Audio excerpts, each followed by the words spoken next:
Welcome to Curious City, the podcast from Glasgow Life Museums.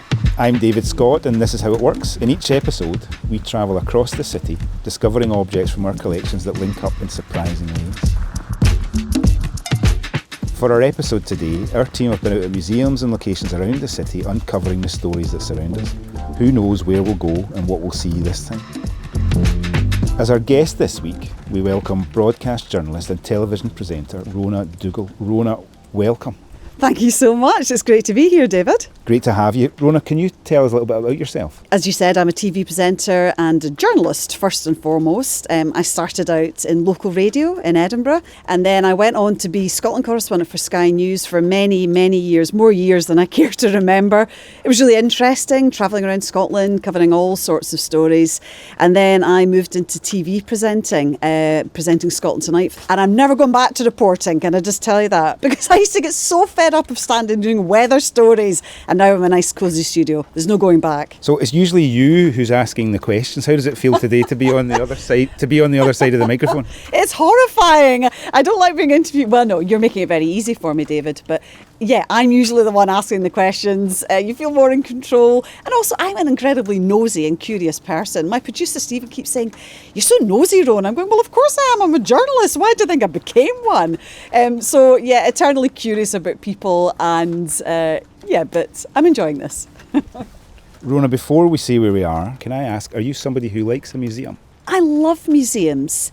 When my kids were little, we spent a lot of time in the Museum of Scotland on Chambers Street in Edinburgh. You know what the weather's like in winter. What are you going to do with small kids? You can't go to the park all the time. So we used to go along to the museum, and the kids just loved running around. It was a really kind of free atmosphere. We'd go for coffee, and you could easily while away a cold winter's morning in the museum. And it's such a beautiful building. So I love museums. And recently I was down at the National Portrait Gallery in London, and the building itself is stunning. Just to be in these beautiful buildings is so inspiring. Okay, so for our episode today, we're all about Pollok Park. So Pollok is Glasgow's biggest park, and it's the only country park within the city limits. I love it here, and so do around 2 million other visitors every year. It's a wonderful place to be. The park is of course home to the Burrell collection, but there's a whole bunch of other reasons to come here. There's the woodland walks, the gardens, the wildlife, we'll be talking more about that later, and there's a whole load of activities take place in the park, including Parkrun, a weekly 5k that takes place here every Saturday morning. There's something so nice about running here, running in between the trees. Rona, are you a runner? I am. I'm a really keen runner. I run about 3 times a week, about an hour at a time, trail running. So yeah, I love it. Well, Alan was there last week. He took one for the team and got up early on a Saturday to find out what Parkrun's all about. Let's hear how he got on.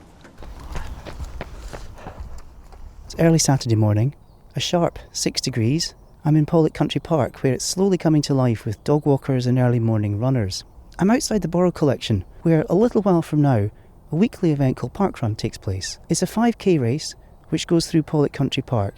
I'm about to meet one of the organisers just to find out a little bit more about it. Well, I've got Rhoda here.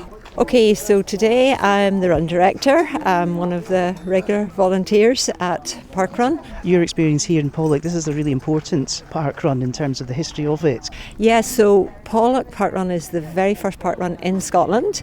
And the reason all the parkruns in Scotland and actually in Ireland are 9:30 is because of Pollok. When Richard, who brought it to Pollok, realised in the dead of winter doing set-up, this park is very dark. We also knew that the Burrell didn't open up till 10 o'clock and that having coffee, that post-run coffee is very important. So Burrell at 10 o'clock, and he didn't want it to feel like a work day. It's a huge event here now, sometimes over 300 people. What does it mean to you? It's just everything about it. It's a beautiful park, absolutely a stunning park. It's the fact that you can just rock up as long as you've got your barcode. It's free. If anybody's listening and is wavering, thinking I might come along and is a little bit nervous, what would you say to somebody who's not come along yet? Just come and try it.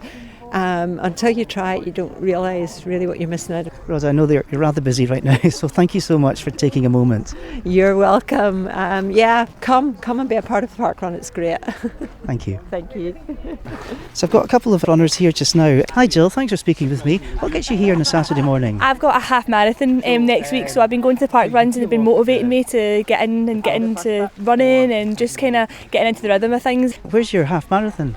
It's in Glasgow, it's next Sunday, so yeah, it's a big challenge and it's now next week, so the training's well and truly underway for that. Oh, good for you. All the best for it. Thank you very much. Harry, I'm Jill's dad. Hi, Harry. You must be really proud of the progress she's making. Absolutely, I started doing it about maybe 3 years ago, started running. I think Jill managed to get the bug off me, so I've done a few park runs. I'm doing a 10k and she's doing a half marathon, so it's a joint family thing we're going to do next week. What do you love about it? Just the camaraderie from it. It's just your own personal gain. First thing I start in the morning, sets you up for the day, and then you can go wee drink at night and you know you've earned it. So the runners are all moving towards the front line. There's a lot of people here, a lot of dogs. I'd say people from early teens right up to 70s. Different people, club runners, getting fit, out with friends, whole range of people here. Can I ask your name, please? Niall. Niall, what brings you here on a Saturday morning? I've just moved to Glasgow and I fancy a run, get some exercise, feel good for a Saturday. Yeah, see a few people, that sort of thing. Have you done a park run before in another city? Yeah, I've done it in a few, I think. Liverpool, London, Edinburgh.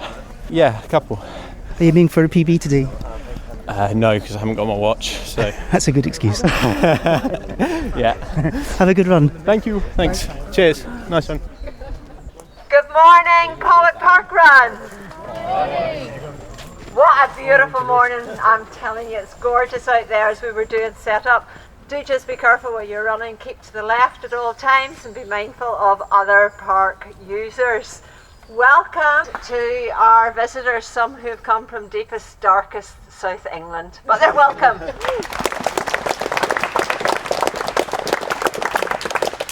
On your marks, go!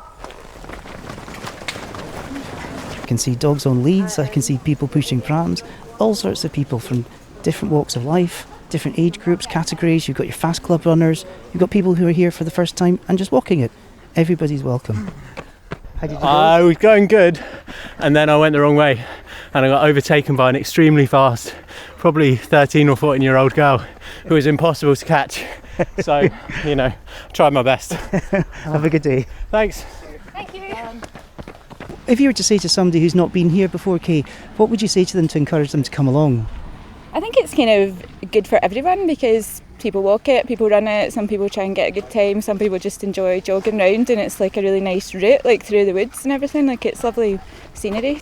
I've got Claire here who's just finished the race. Claire, how was it for you today? It was a great morning for a run, really lovely and sunny, excellent turnout, lots of new faces as well as lots of old friends. What gets you here in the morning? I just love coming out running. I've always run, I've always been a runner, and it's what I like to do first thing. And were you pleased with your result today? I haven't checked to see what the time was today, but I finished on my feet, in one piece, over the finish and with a smile. That sounds like a good result to me. I'm happy with that, yes. So the race is over. Some people are heading off out the park, and other people, like myself, are heading towards the Burrell for a coffee. Not that I've earned it, I haven't run the race. But yeah, it's a really positive experience. If you've never been here before, I'd really recommend it, either as a runner, or if not, you could volunteer. It takes up to 20 people, as Rhoda said, to put this event on. And it's a really lovely community, it's a really nice feeling, so everybody's welcome. Rona, it sounds like such a nice thing to be part of. Yeah, I haven't done the park run here, but I have run through here when I did the Glasgow 10k. Well, it was a good few years ago now. The reason why I remember it so well is because I had been hell-bent on breaking my personal record. I wanted to get under 45 minutes. So I thought I'll do the Glasgow 10k because they've got pace runners. So I stuck with this guy. I'm going to do this. I vaguely remember coming through here, but the problem was as soon as I started speeding up, I started projectile vomiting. I was so determined to do it though that coming over the finishing line, well, I'm not going to it because I mean it was disgusting, sick everywhere. But do you know what? I did it. I got 44 minutes and 10 seconds. Do you know my first thought? If I'd gone a little bit faster, I could have got 43. That's the kind of person I am. Thank you, Rona. We're going to head back inside now to look at our second story this week and our first museum object. That's us back inside now, out of the rain, and heading to look at our second story, our first museum object this week. Rona, is this your first time at the Burrell? I have been once many, many years ago. It's the first time I've been since it's been done up. And it's just walking in, it's taking my breath away. what a beautiful building. And all the windows, it makes it so light, it's so peaceful, it's so calm, very welcoming. And just walking through the building, catching glimpses of these lovely, is it oak trees outside as the leaves are turning? It's just absolutely beautiful, it's magical. Well, it's a tapestry that we're looking at next, and it's a really special one. An enormous tapestry. The figures on it are almost life-size. To find out more about it, I was here earlier with Glasgow Museum's Arms and Armour curator. I'm here with Ralph Moffat, curator of European Arms and Armour. Welcome back, Ralph. Great to be here. Ralph, we're not here to talk about arms and armour today, tempting though it may be. We're standing in the Hunt Gallery, and it's an enormous space filled with carpets, tapestries, and a wealth of other objects that look at the ancient tradition of hunting. We're standing in front of the boar hunt, a nearly 600-year-old tapestry that shows exactly that. A boar hunting party at the moment just before the kill. Ralph, can you describe the scene for us? What we're looking at here is a tapestry almost certainly produced in Burgundy, which is now Belgium, essentially an empire, and the Dukes of Burgundy, some of the wealthiest men in Europe, or if not the world at the time. So we're almost certainly looking at someone imagining one of the hunting parties that the Duke and his courtiers, friends, family might be taking part in. Almost certainly the men who made the tapestry probably never got invited on a hunt. Not high status enough. The late Middle Ages, what was hunting for at this time? Hunting's there for various different reasons. One of the most important things to bear in mind is that it's incredibly high status pastime. It's hard for us to comprehend now. We've got to think of this as part of society. Animals are, in the medieval period, are considered a gift from God. It's not a sadistic thing to hunt. It's seen as a privilege. Also thinking about resources. All of that animal would be eaten. Even some of the not so tasty parts, the umbles or the numbles, would be made into humble pie and given as alms to the poor. And the party are hunting boar. Boar, incredibly dangerous animals to hunt, still kill people today. What they do is they grind their tusks until they're razor sharp and they can disembowel. If you start to look closer, there are two features that are worth looking at here. The first, I would say, is look at the hounds. These hounds would have been trained from when they were pups. They probably led a more comfortable life than most of the men and boys who looked after them. These boar hounds have very thick collars on, and that will protect their throats from being torn out. The two huntsmen closing in for the kill, look at the spears they're carrying. These are a type of spear specifically for hunting boar. And if you look down towards the head of the spear, there are these lugs that stick out. If you use a normal spear, that animal, enraged creature, will push itself up the shaft and still get you. Those lugs, that crossbar, prevents the boar from doing that. After the animal's been killed, the creatures who have worked the hardest, much harder than the humans, much harder than the horses, are the dogs themselves, the hounds. So the highest status person on the hunt would cut the animal open. They would take out the tastiest parts of the innards, the liver and the heart, and they would reward the sniffer hound who'd done the hardest work. The skin would be flayed and bread put down. All the hounds would eat the bread covered in blood, and the animals have worked the hardest, they get the rewards. The thrill of the chase, indeed. What might it have felt like to be on one of these hunting parties? The most important thing is an escape from the pressures. Noblemen, noble women. There's always someone wanting something, there's always someone wanting land, or someone trying to kill you, someone trying to do away with you. Various writers talk about how it teaches you to ride, and also takes one away from the sins of lust, for example. It would have been exciting. You would have heard the horns being blown. You would know when an animal was being chased, when that one stag, for example, or boar, was being chased. What can a tapestry like this tell you, an Arms and Armour curator? A huge amount. A scene like this, a tapestry, it's a primary source, and it injects life and movement. We see the people themselves, it's like the clothing, the attire, the landscape. It puts it in a context that, looking at an object in a case, it's a static thing. Here we see the movement. We can imagine the spear about to go, two spears about to go into the creature, the dogs having their throats ripped out if they didn't have their special collars. And one of the things that's so fantastic about the Burrell collection, not only the Arms and Armour, that draws us into this this medieval world, a very different place. Really gets us to think about the people and the animals on both sides. And for me, I think that's invaluable.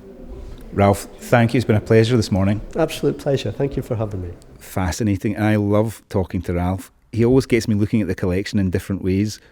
Rona, the tapestry.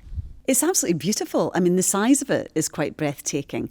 And, you know, looking at it, you start to ask so many questions about why are they all there? What are they doing? You know, what are the women doing there? It's fascinating. It really makes you imagine putting yourself in the picture, in the scenario, doesn't it? Okay, so from the boar hunt and sticking with the wildlife theme, we're going to head back outside into the park. And Bryony is back to tell us more about the different types of animals we can see in the park.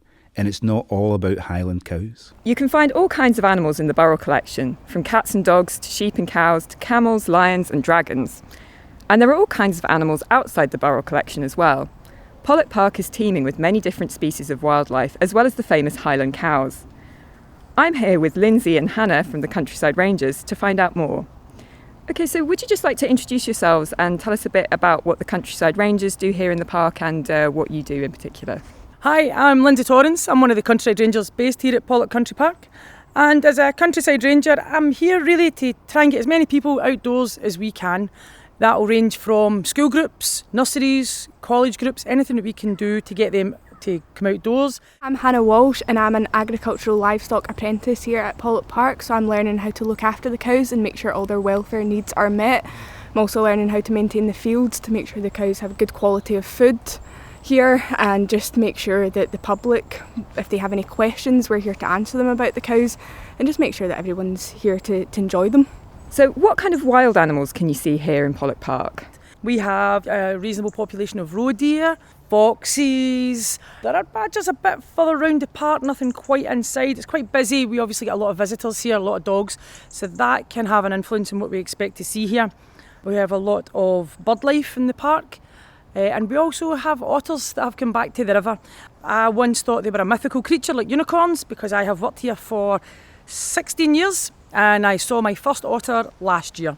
So that's a good sign that the river is improving.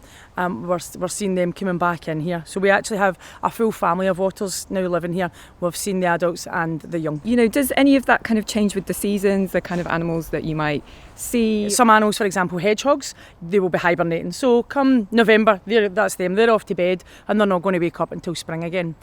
We do also have a lot of summer visitors as far as the bird life's concerned. Swallows, swift, sand martins, they're visitors coming from Africa. And it's a great sight to see them because it means summer's arrived. Great. And Hannah, could you tell us a bit about everyone's favourite in Pollok Park, the Highland cows? Of course, so the Highland cows have been in Pollok Park for over 100 years. They're one of the oldest breeds of cow. They are known for having their shaggy hair. Everyone calls them the furry cow. They've actually got 2 layers of fur, so this is why they can be out all year round, because they have an oily coat on top, which helps protect them from the bad weather. Whereas, you know, your dairy cows and things, they all come in for the kind of winter time, whereas we're able to keep the Highlanders out all year round. You can also tell them because of their big horns. You'll tell that females have slightly narrower horns than males, and they also point up the way rather than straight out. So that's how you can tell your bull from your females. Also, your bull will have his ring on his nose. People love to come and see the Highland cows because they're very docile compared to other cows. They're very inquisitive, so they'll come up to the fens, they want a wee pat, you know, so people absolutely love them. And the fields here are absolutely great for them with the long luscious grass. We've got plenty of fields to move them around between, so that means visitors here can always see them as well. I think there's a lot of people who now would like to steal some of the Highland cows, but yeah, it's quite a challenge, I think. Just finally, what's one thing that you would like to tell everyone about Pollok Park? Come here late April, early May and see the rhododendrons. The colour here is spectacular. Walk through an area called the Woodland Garden. You'll find that on maps. It's very close to the courtyard. It is awe-inspiring. It's so beautiful. So if you're going to pick a time to come then. It's beautiful. One thing I'd say, if you've got kids, the fairy garden's great. I brought my niece to it and she absolutely loved it, and they believe that the fairies are real and the dragon's there to protect them, and especially in the summertime it's absolutely great. And I know that some of the guys have been putting new bark down and things down there, so it's looking really good right now. So it is. So if you've got kids, bring them to the fairy garden. That's fantastic. Thank you so much to both of you. And now let's head back into the burrell to see what we have in there that connects with the animals we've been introduced to out here. We're now in the Love and Friendship Gallery, one of the Burrell Collection's central galleries. Behind me is a 4-poster bed, and in front of me is a display case full of silver trinkets which show the kinds of objects which used to be exchanged as love tokens. This includes silver buttons, and 2 of them here show cows being milked. They were made in the Netherlands in the 19th century, and they're tiny, only a couple of centimetres across. Each of them is a whole scene with the cow, someone sitting on a stool and milking them, and the sun shining at the top. I wonder if they were given to someone as a present, and if they were, what that person thought of them. And I've come in here with Hannah, who we spoke to just now. And Hannah, is this your first time in the Burrell Collection? Yes, this is my first time in here, surprisingly, since working in Pollok Park. I should really come in and have a look. It's amazing in here, but these coins, wow, the detail on them and how they're so small. And I can't believe that back then they were able to put that amount of detail into such a small little coin. And especially as a love token as well. I love cows, so if someone gave one of these to me as a love token, I would have loved that. That's amazing. Okay, so let's look at where we've been before we head into our last story. We went for a park run with Alan, experienced the thrill of the chase with Ralph and a medieval boar, and then popped outside to the park to talk wildlife with the Pollok Park Rangers. Next, we're going to head upstairs to the stained glass gallery, and we're looking for a hedgehog. Rona, that's us here. Now, can you see it? Can you see the hedgehog? Yeah, I had to look quite closely. It's really sweet. I can see why the kids love it so much. I had a bit of trouble finding it, and I needed to ask someone for some help, so I asked Caroline. Caroline's really helped open up the museum to people who live nearby. Let's hear a bit more from Caroline and from some of our younger visitors. My name is Caroline Curry and I am the Learning and Access Curator at the Burrell Collection. So we are here in the library at St Conval's Primary School.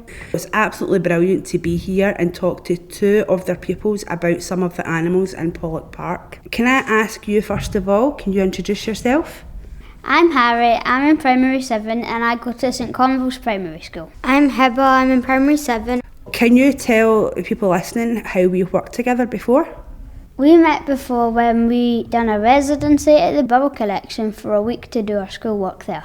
We've been there a lot and we went there on the first anniversary of the Burrell after it was refurbished. I've came out to talk about Pollok Park.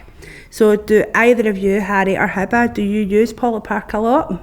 Well, I use it quite a lot because I have 2 dogs and we often go walking there. And I need to ask, what are your dogs' names? Sam and Sky.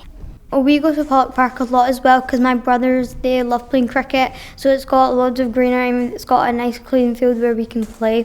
I love the Burrell Collection and I love all of the objects that we have in there, and I've picked 2 today so that we can find out about the animals in the park. So the first one is this piece of stained glass. Now Harry, could you tell our listeners what this piece of stained glass looks like? It's a shield of arms with 3 hedgehogs. And what colours are on the stained glass? There's red and green with 3 hedgehogs on it. And tell me, do you like hedgehogs? I find them really fascinating because they have spiky bits on them, which actually is just bits of their hair. But they use it as protection from other animals, like prey, like big birds coming down from the sky. And how do they use it as protection? They curl up into a ball so all their spiky bits protect them, so if a big bird comes down and tries to grab it, the spikes will scare them off. Is there anything else that you can tell us about hedgehogs that you love? Underneath, on their belly, it's really fluffy, and if I could, I wish I could have one as a pet. When they're walking, it looks like they're all spiky, but then if they fall or roll over, like in a pond if there's a slope, you can see it's all fluffy underneath, and there's lots of photos of them online, and I think it's really cool. I know that there's campaigns to look after hedgehogs. Have you seen any of that? I think it's a really serious thing because there's lots of different things around the world harming hedgehogs, like packets of crisps that they could fall into. If you have a pond in your garden, it's better to have a slope on it so a hedgehog can go in and drink water, or else they'll just fall in and the chances are they might drown. You just said that empty packets of crisps are dangerous to hedgehogs. What piece of advice would you give your friends when it comes to their empty rubbish? But I think that's also a really serious matter to the world, that people stop littering. And the other object that I wanted to have a chat about is something that's about 500 years old, and it is this carpet. I know that you can't see the carpet, but maybe Hibba, can you share with us what the carpet is like? It's a Persian carpet relating to the importance of gardens in Islamic culture. It reminds the viewer of its cultural roots. Its design was inspired by both the pre-Islamic Persian paradise and the descriptions of the gardens of heaven in the Quran. Can you tell us what it looks like? It contains a dizzying array of birds, animals, insects, fish and even snails, and it has a lot of patterns and colours as well. It's got like shades of greens, blues and turquoise. It's got a lot of brown and stuff like that in it as well. Now there's lots and lots of animals in it, and there are lots of animals living in Pollok Park. So which of those animals do you think you would find in the park? It's got deer, so you can find them in Pollok Park. It's also got lions, but I think that would be a bit too violent if you looked in Pollok Park. It's got ducks as well, and it's also got butterflies. I'm glad there are no lions because that would be a scary walk to work every day. My last question for both of you. What one thing would you tell our listeners is great about Pollok Park? I think all the nature and wildlife. It's got a variety of things that you can use. It's got water, it's got different creatures and mini beasts and stuff like that. Well, really, I like everything about Pollok Park. There's loads of different things, but I think my absolute favourite is the burrow collection, because we went to the burrow collection for a week and it was amazing. My favourite thing in the burrow collection was probably the thinker, because I thought that the statue was quite cool. And on that note, all I can suggest to everyone is get yourself down to Pollok Park for a great day out. Thank you very much, Harry and Hibba, and I hope you all enjoyed your visit to St Conval's Primary. How interesting. Those guys were brilliant. Absolutely fantastic, and I love the way they just use the park and the museum like their back garden. It's just somewhere for them to enjoy, and there is something about this building that is so inviting for children. It's the wide open spaces outside. It's all the interactive little films that just make it so interesting. I love the one I pressed earlier, and it was like an old-fashioned looking picture. Now, I would have walked past that until I saw the screen and I pressed on it and it told me which hat to choose. Well, I loved that. And I know it's designed for younger people, but I was suddenly so interested in that picture. Just these little things bring this museum alive. That's it for this episode of Curious City. Huge thanks to Rona Dougall for being our curious guest. We've been at Pollok Park this week, park running with Alan, taking a closer look at one of Burrell's tapestries, having a catch up with the park rangers, and then out to St Conval's Primary School to talk hedgehogs. In our next episode, we'll be hearing a little bit of this. As you come in, it says Glasgow Boxing Academy, it says turn up, shut up and train. That's it. Get here. If you can get here, you're halfway there. See you next time on Curious City.